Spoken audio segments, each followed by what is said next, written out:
Queridos estudiantes, la última lección de la arqueología está dedicada a Masada, el último bastión judío. La caída de Jerusalén supuso para los judíos un golpe mortal del que ya no se recuperarían jamás. Pero para los esenios y celotes, aquel suceso lo interpretaron como un castigo de Dios a los infieles. Así que decidieron plantar cara a Roma, refugiándose en Masada. Masada en hebreo significa fortaleza, y eso es, una fortaleza casi inexpugnable, a la que vamos ahora a visitar y a ver toda su historia.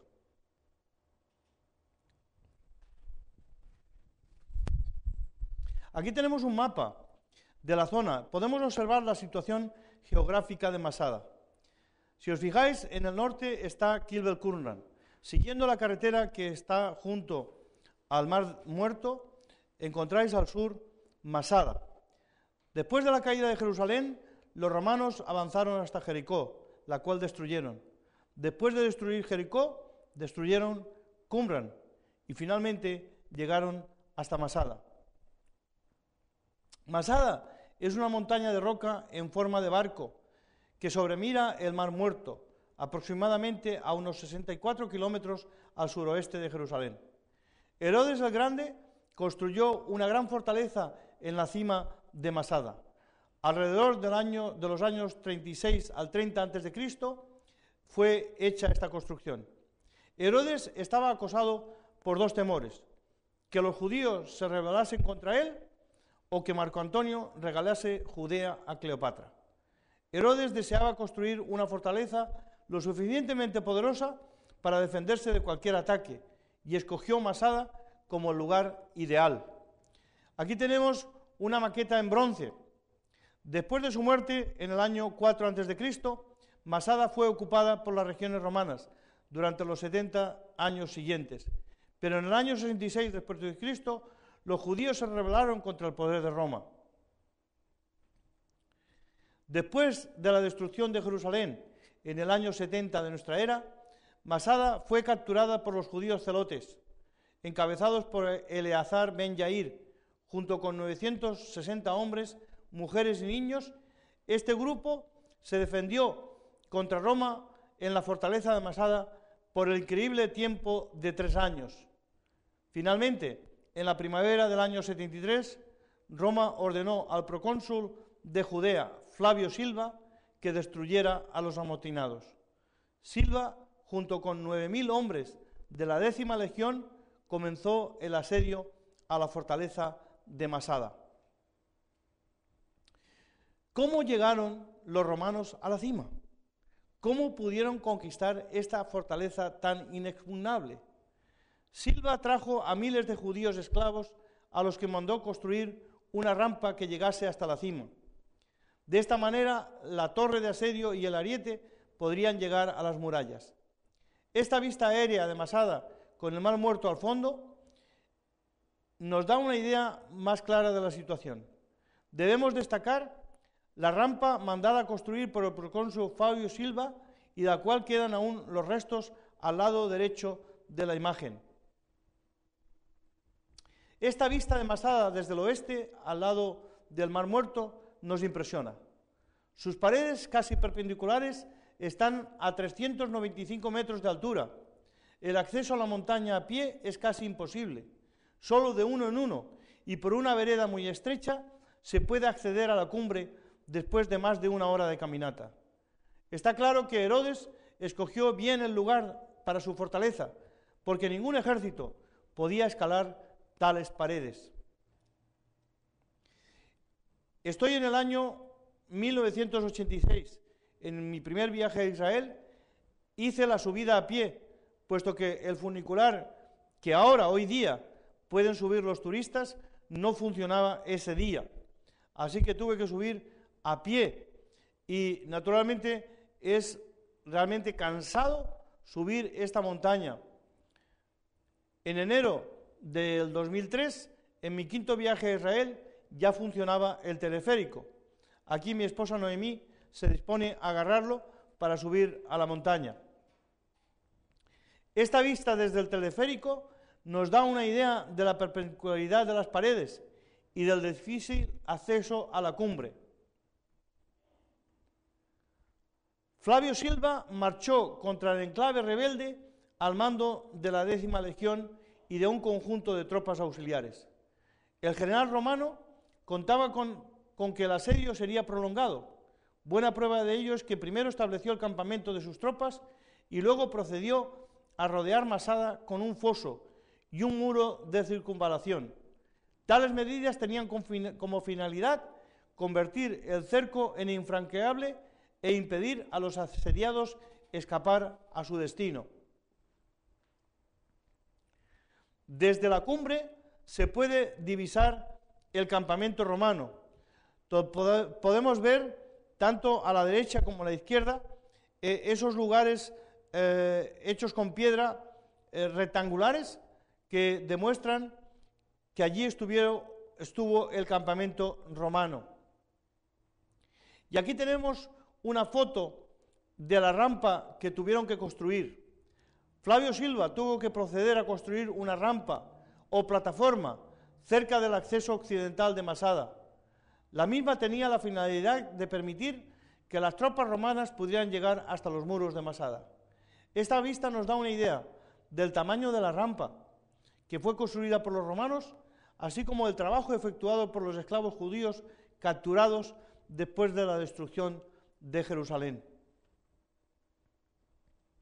Tardaron más de 9 meses en construirla, empleando a miles de esclavos y soldados en ella. Arriba, en la explanada de Masada, es completamente plana. Se encuentra a 470 metros sobre el Mar Muerto. Tiene una superficie de 610 metros de largo por 200 de ancho, con un área de 9.200 metros cuadrados. Herodes el Grande estaba determinado a construir una fortaleza inexpugnable, pero no quedó satisfecho con la protección natural de las paredes de 395 metros de altura, así que mandó construir una pared doble alrededor del perímetro de la cima. Esta pared tiene 129 metros de largo. Aunque el ejército enemigo escalase los lados de la fortaleza de Masada, todavía tendría que enfrentarse a una doble pared alrededor de la cima.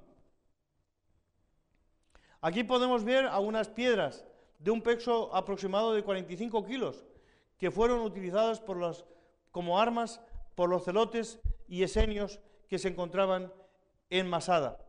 Todavía quedan muchas de estas piedras encima de la montaña. Los arqueólogos han desenterrado unos esqueletos de la cima de la montaña. Se trata de los restos de 6 mujeres y 4 niños. Ellos creen que son restos de los familiares de los celotes y de los esenios y fueron trasladados a un montículo memorial de Masada, el que veis al fondo.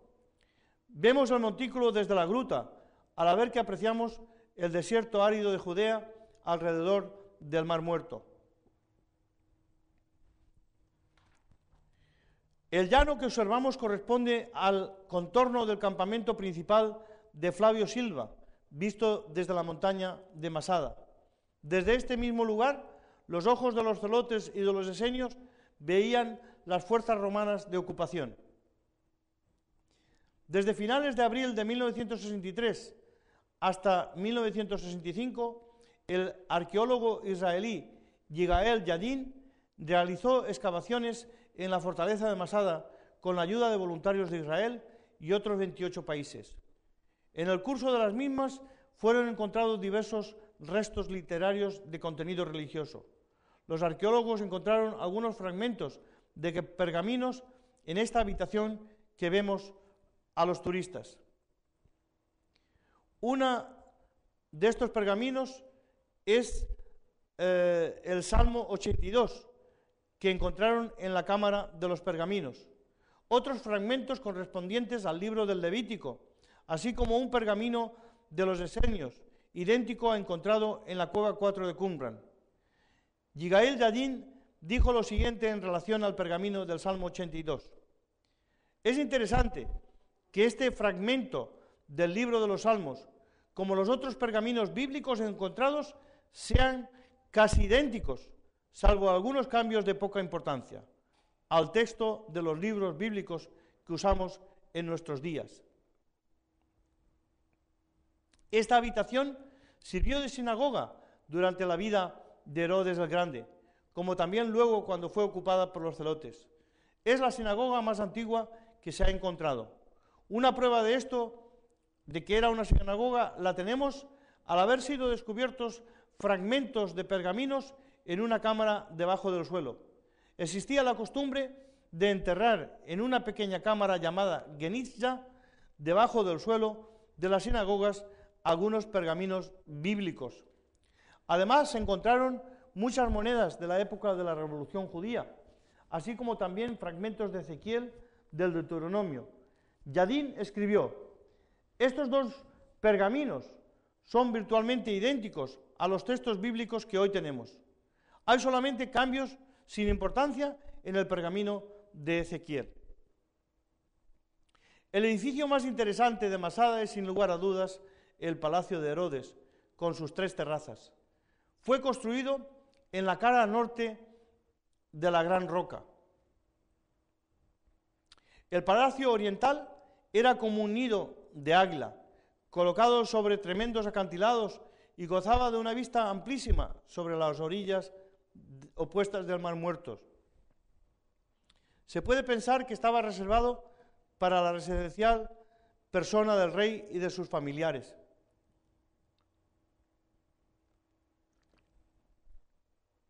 La terraza superior está en la cima, mientras que a 18 metros hacia abajo se encuentra la terraza intermedia. A 45 metros del nivel superior queda la última de estas 3 terrazas. Flavio Josefo conoció este palacio y nos ha dejado una descripción del mismo. Esta es la vista que se aprecia desde la llamada terraza superior. La terraza del centro tiene forma circular. Al fondo, la última de las 3 terrazas. Esta vista de la terraza intermedia muestra la increíble proeza de ingeniería que fue la construcción de este palacio. Nótese cómo las paredes de los lados de Masada parecen casi perpendiculares. Y aquí la escalera que conducía desde la cima hasta la terraza intermedia. Josefo cuenta que Herodes el Grande tenía una escalera secreta en el palacio, por la que podía ir desde el nivel de un nivel a otro sin ser visto. Los arqueólogos piensan que esta es la escalera a que hace mención Josefo. La terraza inferior, cuadrada, tiene un patio central abierto, rodeado de pórticos. Sus columnas estaban cubiertas con un revoque acanalado y sostenían capiteles corintios. La parte inferior de las murallas estaban cubiertas con frescos de multicolores formas geométricas o pintado imitando al mármol. Estos frescos en las paredes de esta terraza inferior estaban también decorados, puesto que son escayola y pintados de manera que parecen de mármol. El trabajo fue llevado a cabo con tal habilidad que Josefo pensó que se trataba de mármol verdadero. Nótese la buena conservación de los colores, incluso después de 2000 años expuestos a los elementos climáticos. Aquí tenemos una reconstrucción en maqueta de lo que podía ser el esplendor que tuvo el palacio de Herodes, con sus 3 frontales. Grandes cámaras de almacenamiento, las cuales fueron llenas de comida y armas cuando los celotes tomaron la fortaleza de Masada. No es de extrañar que pudiesen resistir el asedio de los ejércitos romanos por 3 largos años. Estas 15 cámaras de almacenamiento fueron construidas por Herodes el Grande. En una de ellas fueron encontradas algunas botellas de vino procedentes de Italia para uso exclusivo de Herodes. Ahora vamos a la mayor cisterna de agua en Masada. El abastecimiento de agua debió haber planteado un gran problema para los ingenieros de Herodes el Grande, pero los arqueólogos dicen que la solución reflejó un gran ingenio. Existen pequeños riachuelos cerca de la montaña y los ingenieros romanos construyeron presas y acueductos para que el agua llegara cerca de la cima. El resto del recorrido se hizo por medio de esclavos o por animales de carga hasta llevar el agua a las grandes cisternas. La carencia de lluvia, típica del ambiente desértico en la que surge la fortaleza, debió ser compensada multiplicando los esfuerzos en la conservación de cada gota de agua que caía durante el invierno. De aquí la presencia de numerosas y grandísimas cisternas encavadas en la roca. Herodes tenía incluso una piscina propia en la cima de la colina. La presencia de diversos edificios en la torre, construidos para hospedar nidos de palomas, los columbarios, hacen pensar que la carne de estos pájaros debía tener una notable contribución en la dieta de los habitantes de Masada. Así los celotes y los esenios tenían agua, tenían pan y hasta tenían carne. El edificio más grande en Masada es el Palacio del Oeste u Occidental, que pertenecía a Herodes. Tenía una superficie de 36.000 metros cuadrados. Aquí podemos ver algunas ruinas de ese palacio occidental. El triclinio del palacio occidental. Los celotes pudieron reunirse en un lugar como este para tener sus consejos durante el último tomaron la decisión más importante de sus vidas antes de rendirse al enemigo. Ante nosotros, los restos de uno de los mosaicos que componían el piso del palacio. Nótese las cenefas y los dibujos del mismo, todos ellos formados por piedrecitas de aproximadamente 1 centímetro de grandes. Este es el baño privado de Herodes el Grande en el Palacio del Oeste. Es de destacar el lugar donde Herodes podía sentarse, estando sumergido en el agua templada del palacio. El Palacio Occidental estaba compuesto por numerosos ambientes y dotado también de todas las comodidades y lujos. Así, aquí aparecen los baños, cuyo pavimento estaba decorado con un elegante mosaico, compuesto por un emblema cuadrado, diseñado con teselas de diversos colores, en el centro de un campo de simples teselas blancas. Herodes disfrutaba de todas las comunidades, hasta tenía instalada una sauna. Aquí podemos ver la sauna y el baño de Herodes. No faltaban ambientes para la higiene, la salud y el placer, que eran aquellos que constituían las termas, con paredes suntuosamente decoradas. Aquí podemos ver cómo la sala privada del baño de Herodes estaba suspendida sobre 200 pequeños pilares. Fuera de la habitación, a la izquierda podéis ver un hueco donde un horno de fuego hacía penetrar el calor debajo del suelo. Cuando el agua era depositada sobre el suelo, se calentaba y Herodes tenía su baño o su sauna. Una vista del Mar Muerto desde la cima de Masada. Esta vista está tomada desde el punto sur de Masada, que está fuertemente fortificada. Los celotes no usaron el esplendoroso palacio de Herodes. Hay evidencia de que los celotes dividieron los edificios en pequeñas viviendas de una habitación para sus familiares. Muchos artículos que pertenecían a los celotes fueron encontrados en las habitaciones como la que nos muestra esta diapositiva.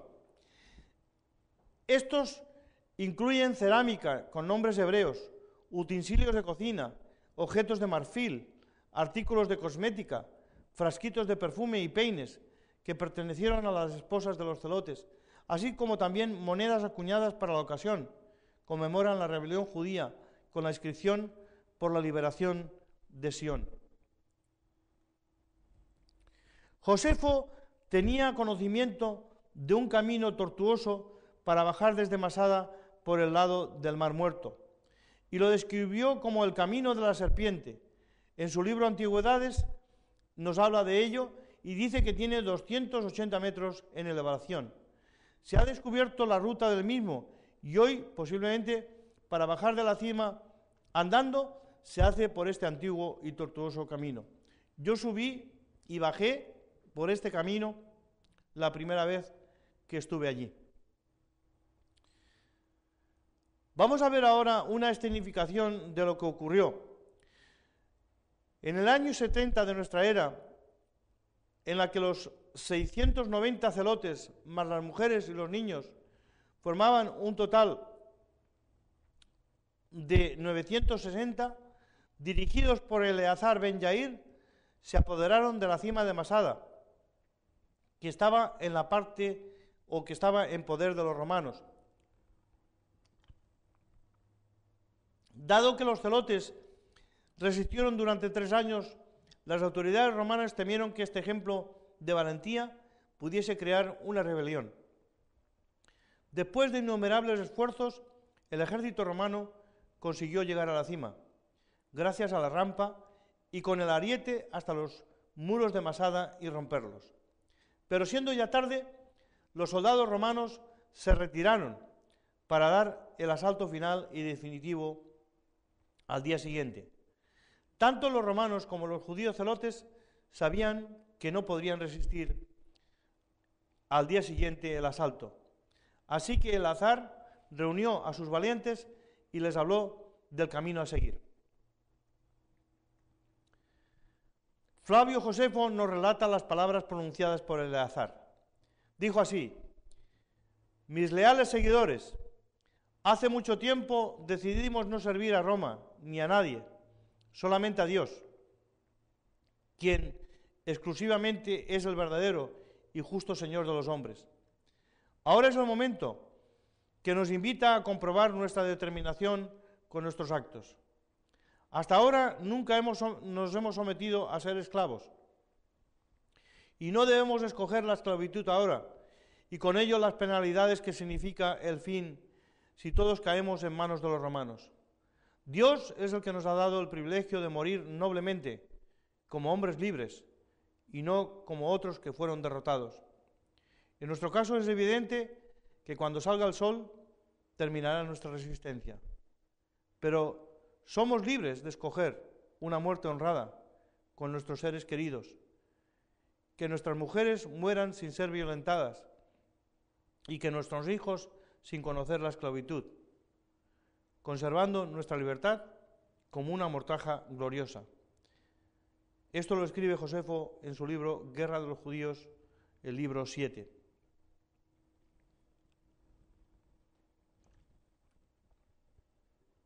Lo que proponía Eleazar era un suicidio en masa, en lugar de la esclavitud, y sus hombres estuvieron de acuerdo. Prendieron fuego a la fortaleza, con la excepción del almacén de comida para que no dijesen que lo hicieron por hambre. Luego, los hombres llamaron a sus familiares y después de una despedida larga y triste, cada soldado mató a su esposa y a sus hijos. Según nos cuenta Josefo, ningún soldado dudó en esta terrible ejecución.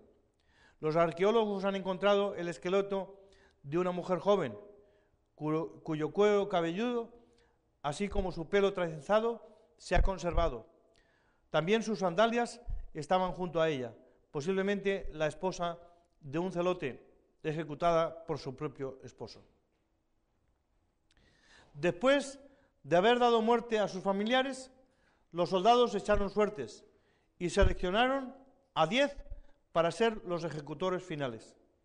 Cada hombre se arrojó sobre su cuerpo de los seres queridos y fueron muertos uno por uno sus compañeros. Uno de los hallazgos más dramáticos de las excavaciones de Masada son 10 fragmentos de cerámica en los cuales había un nombre hebreo escrito.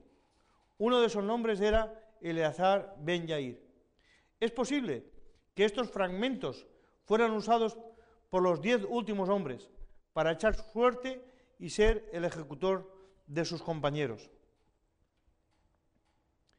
Cuando a la mañana siguiente los componentes de las legiones romanas subieron la rampa y pasaron por la obertura del muro, En vez de la lucha desesperada que esperaban, se encontraron con los cuerpos sin vida de aquellos que libremente habían escogido la muerte en vez de la esclavitud.